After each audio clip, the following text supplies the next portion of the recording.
早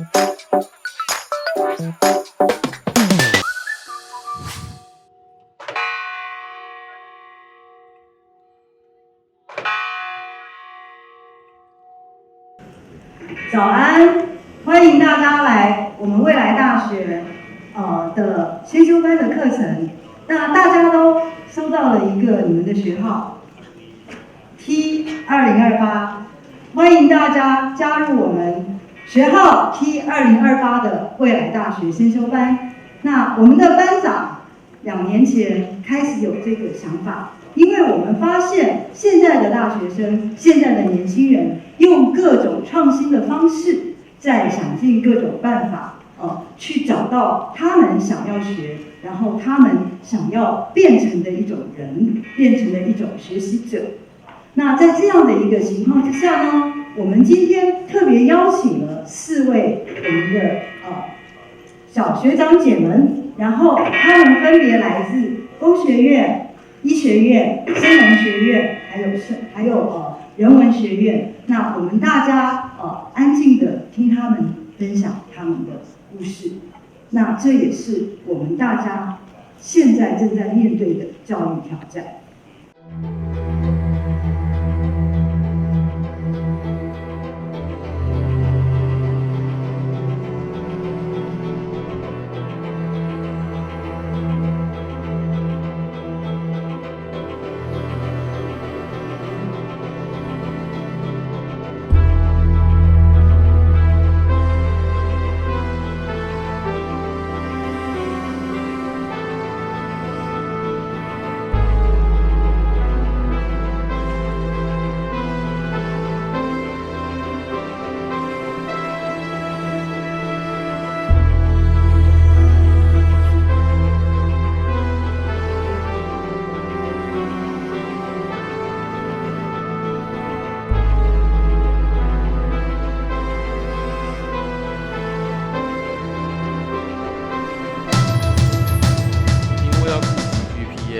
所以不能选择自己喜欢的课程。我人生根本有很长的一段时间是被非第1名不可这样的自我要求。很需要一个 role model。我们系公布栏只会贴出谁考上高普。这个不能当饭吃。我想知道其他学长姐科系也会被贴标签。哦，你外文系的，那你可以帮我翻译这个吗？你社工系的，那你以后要当志工吗？没兴趣，所以提不起劲来。觉得成绩不好，好又转。幸运系的，那你表演人生根本有很长的一段时间是被非第1名不可这样的自我要求。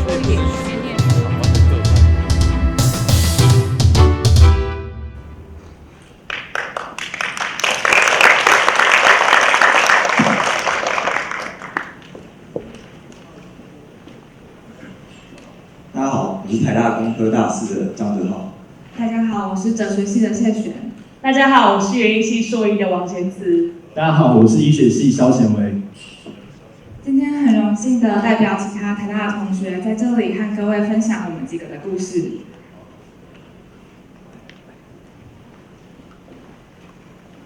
大家好，我是谢璇，是哲学系的毕业生。高中的时候，我其实不是第1名毕业的，不是大家所谓的第1志愿，所以一开始进到台大，非常的不习惯，觉得身边的同学好像都很厉害。哲学系的考试有一个特征，就是我们很常考申论题。申论题意思就是指说，如果你不会写，你就是完全写不出来，没有任何侥幸猜对的空间。所以大一的时候，我读不懂，也不会写。大家可以看到，这是我大一的成绩，我拿了一个 C-。对当时的我来说是很挫折的，因为我觉得高中的时候大家都跟我们说，你要努力读书，考上好大学啊。但是我上大学之后，没有人告诉我，我如果不会读书，我应该要干嘛？所以整整1年，我都一直在想，完了，我该不会不适合这里吧？我该不会是侥幸考上了吧？那个困扰伴随了我1整年。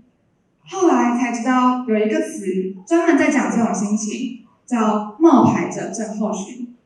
意思是指说，我当初会一直觉得不适合这里，但是你真的要我离开，我好像也不知道我要去哪里。对我来说，我的转捩点是大2的时候，我开始去参加一些外面的实习跟活动。我发现原来学习不只是可以发生在教室当中，对我来说反而专案式学习是更有帮助的。所以我就陆续的开始找了实习，玩了社团，参加了不同的活动，甚至发起了自己的计划。在那个过程当中，我学了专案管理，学行销，学一点设计，这些体验让我不断的在过程当中找到自己最后真正喜欢的东西。在这个体验过程当中，我其实也参加了很多教育部的活动，因为我很在乎性别平等里面的家务分工，所以在大二、大三那2年，分别去了瑞典、丹麦、美国去参访一些国外的组织。照片中是我去瑞典拜访一位摄影师，他专门在拍爸爸育儿的照片。隔年回台湾，我们和瑞典商贸办事处一起合办了一场摄影展，把他的照片搬回台湾展览。但是有这么多跨领域的学习，身为一个哲学系的学生，哲学对于我来说到底有什么用，还是一直困扰着我。我后来在大3那一年，和系上同学找了14名高中生，一起办了一场哲学展，希望能够带领大家讨论日常生活中的哲学问题。在那个场域里面，邀请大家把哲学搬进生活当中。这个展览对我来说意义非常大，主要原因是因为系上其实是比较重视学术理论跟哲学家的一些思想的教学的，但是并不强调如何在生活当中应用这些我所学的东西。但是哲学对我来说意义并不是谁讲了什么话或谁的论点是什么，对我来说最重要的反而是它教给了我看事情的观点，还有做出一个好的推论、好的论证的能力。如果没有那个哲学展让我将这个东西搬进生活当中，我相信哲学对我来说不会有这么大的影响。那我就不禁开始想了，我虽然在大学过程中有从挫折找到自己的出路，但是在这个环境下，其实还是有很多压力存在的。如果台大是一个把专案的能力看作跟考试一样重要的地方，会不会不一样？我是不是就可以在这个体制当中有更多的学习和探索，而不需要额外的去补充我其他的东西？所以这边有一个问题是，有没有机会专案和考试一样重要？这些我生命中的转折挑战，对我来说都是我之所以成为我的一部分的原因。那我是谢璇，这是我的故事，谢谢大家。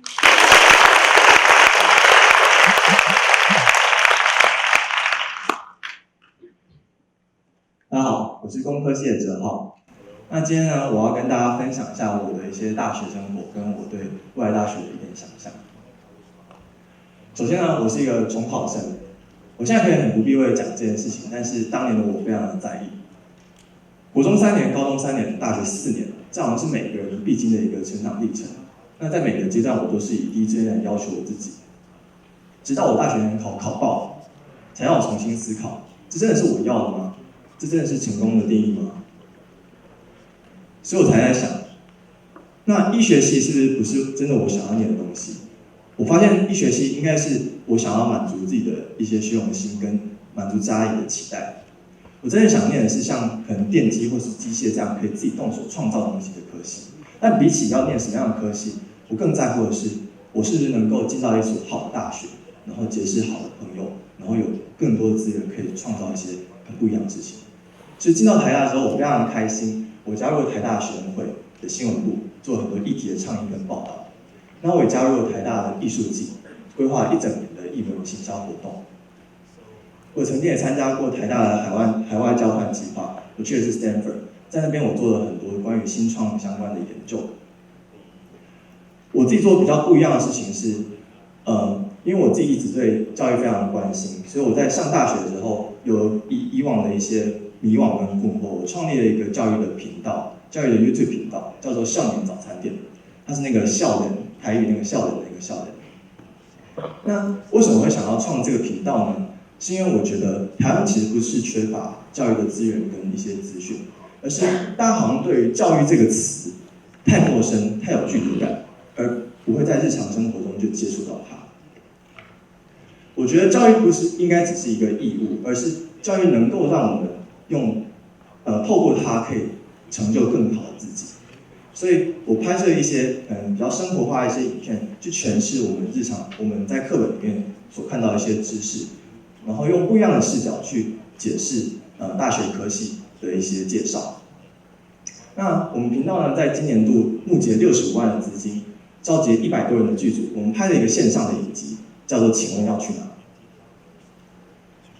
那这个请问要去哪呢？它就像它的名字一样，我们需要问每一位观众，请问你现在还满意我们现在的教育体制吗？请问你还满意自己的学习状况吗？那我们也希望观众能够进入这个我们拍摄的剧，依照里面的角色他所面临到的一个角色的困境，那我们可以做出什么样的一些选择？我们在10月中的时候，完成了一场映后座谈会，那是在松烟诚品电影院。那这也是一场教育论坛，我们邀请来自业界、来自教育界、来自影视界不同的来宾一起来共同讨论未来人才可以往什么样的方向去发展。那其实这也是一个行动，我们希望透过这样的行动，告诉大家，其实我们的教育需要各方各界的努力。那最后回归我自己本身，我身为一个工学院学生，很多人问我，你怎么会有那么多时间可以做那么多事情？那我想说，这其实是因为这我想做的事情，而我愿意花时间下去做。但其实我已经把自己的时间用得非常的精简了，但我还是发现我在很多时间在穷忙。穷忙些什么呢？穷忙着要毕业啊，要满足毕业学分的要求。我要如果你随便抓一个路上的工学院学生问，那你说大学有选课自由吗？他们会说我们只有很多的必修跟选修专业选修学分，我们有所谓的选课自由。所以当我们真正想要修的课的时候，我们常常没有办法，也没有心力再去修这些课。那很多人会质疑说，一个工学院学生为什么要修这些奇奇怪怪的课，或者说为什么要做这些奇奇怪怪的事情呢？我想每一个体验跟我做的像这样每一件事情都有他自己学习的价值，我都把它当成是每一个学习来看待。最后我想要一些问题来作为结束。我想问看大家，当我们的学生已经能够做到更多的事情的时候，那么学校跟科系为什么还要用过去的一些标准来看待我们呢？当学生已经很努力的在做一些课堂外的一些参与活动的时候，那么学校跟科系是不是有办法再提供一些协助跟帮助，让我们学生不会独自来摸索这些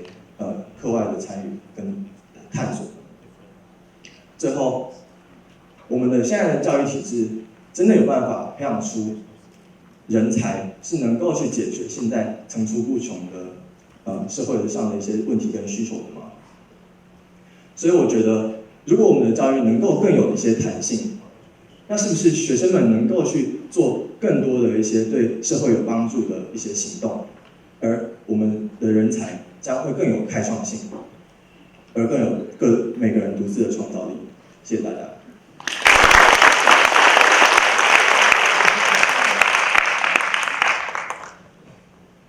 大家好，我是园艺系硕士1年级的王贤慈。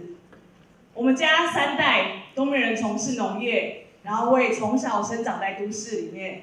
所以对于我而言，知道为什么学习是非常重要的。因为我想要知道我到底可以从园艺系里面带走些什么，甚至是这4年毕业之后，我可以成为怎么样的人才来回应目前台湾的社会问题。园艺系对大家来说可能有点陌生。基本上大家都觉得我们是一个种花、种草、种果树，而且要把它种得好的一个科系。但殊不知，除了把植物种得好之外，你还要更了解那些看不见也摸不着的植物生理机制，或者是分子生物技术。于是我们每天都在 lab 里面，或者是每天我们就有贯穿大学4年的化学实验课，包含了预报、捷报，还有一些可以抄的家产。对。那所以呢，因为这样课业繁重呢，所以我们有很少的时间可以去探索我们自己到底喜不喜欢这个科系，然后甚至是我们未来人生规划要做什么。大家也都知道，现在农业的工作机会对于台大学生来说，其实并不是太多，所以我们就会以此为借口，想说我绝对不要去思考我未来毕业后干嘛，反正先把捷报预报先写完再说了。在此同时呢，台湾的农业社会开始有一些既有的问题一一浮现，包含了农地工厂、乡村的人口外移以及产业凋零。我们觉得广义来说，我们确实是农业的一环，因为我们是园艺系，我们可以做些什么。但上课的时候，老师好像都忘记为我们打开那一扇看见台湾农业现况的窗户。于是我决定从预报跟捷报还有文献回顾里面抬起头来，我尝试着筹组生农学院的读书会。我们原本以为应该会很少人来参加，因为大家真的都在研究室里面，就是培养微生物或者培养基之类的。但没想到，我们召集了一群又一群的同学来参与。我们都会笑说，我们绝对不是志同道合的人，但是我们都很好奇，我们为什么在农业科系里面，我们到底可以为农业做些什么事情？所以我们在清晨4点的时候，拜访了台北农产育照公司、花卉拍卖市场、渔产公司。我们甚至开启了读书会，讨论台湾农业现况、全球粮食、公平贸易，然后生物科技技术。我们甚至大胆的想象，我们有没有可能开创一些农业的创业？在这些看见里面，下一步我想要更了解农村，我前往到了印度去进行实习。我所做的事情就是在当地把当地的番茄把它采收下来，看看它怎样才可以放比较久。同时，我看见教授在当地做的专案，就是把洋葱在产季采收下来之后，以保存技术让它放得更久，避免在产季的时候涌入市场造成的价格崩跌。因此，农民的收入确实有达到提升。于是我开始知道我为什么要学习，为什么我在农院，为什么我在园艺系。我印象很深刻的是，高3那年，生命教育课想要叫我们做一些性向测验。我那时候非常喜欢和人群相处，我想说，我绝对不要念一些要进研究室的科系。没想到我却来到园艺系，却透过这4年的技术培养跟学习，我可以进入到农村，和我最喜欢的人一起工作，一起共事，发挥社会影响力。这是我的故事，我是王贤慈，谢谢大家。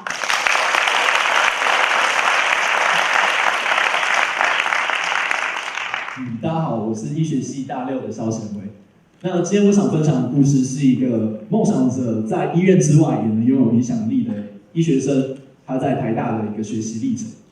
那医学系其实一直以来都有一个刻板印象，不管是背负着外界的期待，或是自己对自己的期许，我们一直都是在成绩单上有着近乎锱铢必较的执着的一群人。当然我也不例外。那在在上大学以前，其实我的路是一条很笔直的路，就是只要把一路上的考试考好，就能够进入梦想中的台大医学系。当然，这个想法在进入大学之后，因为失去了进入台大医学系这个目标，好像就开始有点迷茫了。因为迎接我的大1、大2课程，其实并不是那么个医学导向。我们常常戏称说，我们大1、大2的课是进阶的高中物理、化学、数学，比如说普物、普化、微积分等等。而且很难想象的是，其实我们的必修之中也有像是哲学概论或者是社会学这样子，乍听之下好像跟医学没有那么相关的课程。那我一直到进入到医院见习大5、大6的课程之后，我才发现原来修习这些人文的课程是有它的必要性的。我永远都不会忘记我在内科病房的时候，和住院医师学长一边手扣着氧气面罩，一边陪伴着因为败血症折磨的病人，在他临终时刻的时候，那时候我们一一看着他的家属，握着他的双手，讲着对他临别之前的一段话。我那时候心中其实是有很多的思绪涌上心头。那时候我才了解，原来我们学习哲学，或原来我们学习社会学，是因为我们能够学习前人关于生命议题这种很重大议题的省思，才能够更帮助我们在医疗这个工作上面，遇到这种悲欢离合的议题时，能够有更好的处理方法。那我就常常想，如果我们在必修课程的时候，就能够带给同学们很实际的经验，那我是不是就不会那么的囫囵吞枣，而是更有学习动力的学习这些课程？那我在大3的时候，除了一叠一叠的共笔海之外，我也很幸运的，因为系上的老师过去在博士班的人脉，有学习到一门纽约哥伦比亚大学的线上交流活动。那在这个活动之中呢，我们每2周会跟对方的医学生在线上用 Skype 进行交流。当时我的想法其实是不要丢台大脸，所以每一次的交流活动中，都分享了一些很硬跟我们解剖学必修相关的专业知识。但没想到，其实对方的学生在私底下私讯的时候，常常跟我说，其实他对于我们在解剖学课程之中，对于我们解剖的大体，或我们尊称大体老师，那一些专业知识之外的细节，比如说一开始会有的家庭访问，在最后的缝皮、整容，然后最后火化仪式，对他们来讲影响更大。而这其中，我在1年之后遇到这一位纽约的同学的时候，他第一句话就跟我说，他当时就很感动于我们对于大体老师生前作为一个人的意义的重要性。所以其实他们已经付诸行动，结合他的同学开始进行家庭访问，还有最后的简单告别仪式。他们的行动力一直让我感到很惊讶。在2020年，因为 COVID-19 的疫情，我反而拥有了和他们一样付诸行动的机会。有一门跟电资学院一起合开的医学电资专题课程之中呢，我有了第一次跨领域的学习经验。那在这课程里面，我提出了一个问题是，在疫情期间，许多第一线的检疫人员其实缺乏了检疫的装备。那我们能不能够设计一个机制或方法来解决这样的问题呢？那我很享受的就是我们从一开始的电焊开始，到设计程式，最后设计出来的一个原型，它是一个自动的裁剪机器人。那它可以帮助我们解决的就是减少人员跟第一线的接触。那我们接到了疾管署那边的托付的任务，我们就一起翻译了疾管署一些关于 COVID-19 疫情相关的文件。那我们根据自己的专业，有些人进行翻译，有些人架设网页，有些人写作专题。那最后呢，我们的成果也得到就是卫福部的陈时中部长的肯定。那我想说的是，在我期待的未来大学课程之中，行动是很重要的。除了我们在传统的课堂中的大堂演讲之外，我希望我们能够赋能，让同学们能够实际的将自己所学付诸行动。谢谢大家。喜欢我们的影片，请帮我们按赞、订阅与分享，也要开启小铃铛，才能收到新影片的通知哦。另外，我们还有 IG 与 FB 粉丝团，欢迎来追踪与按赞。